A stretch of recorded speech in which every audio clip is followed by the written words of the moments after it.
so real quick, what we're going to talk about is striking versus grappling theory. So when it comes to having an encounter on the street, I want to minimize as much striking as possible.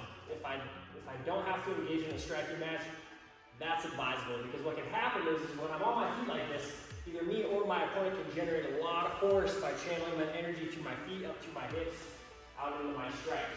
So what that can lead to is either me getting knocked out or my opponent getting knocked out and then hitting their head on the ground, or me hitting my head on the ground, potentially dying.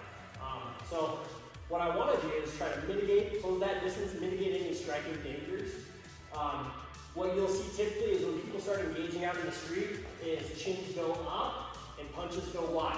So what ends up happening is it becomes rock'em sock'em robots, where basically whoever hits the button first, that person is going to go down, right? So you'll see this happen, and chins go up, and people just start throwing, right? What we want to do is we're going to utilize the natural stance. So what I mean by the natural stance is I don't want to look like I'm getting ready to fight, okay? When I'm having an altercation with somebody, I want to try to de-escalate it.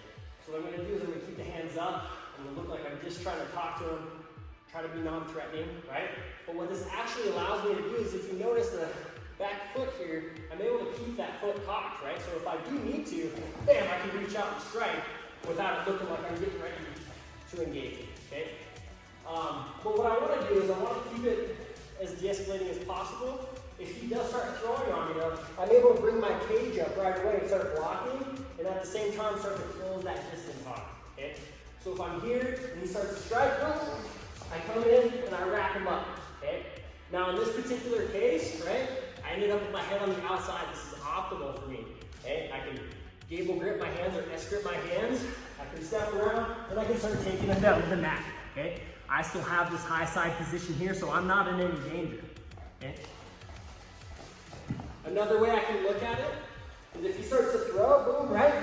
I get in here, notice how I got this underhook, and I'm closing the distance on this inside grip on the arm, okay? What this allows me to do is to prevent him. It takes away one of his limbs, so that if he does have some sort of weapon on his waistline here, I can keep his hand away from it, okay?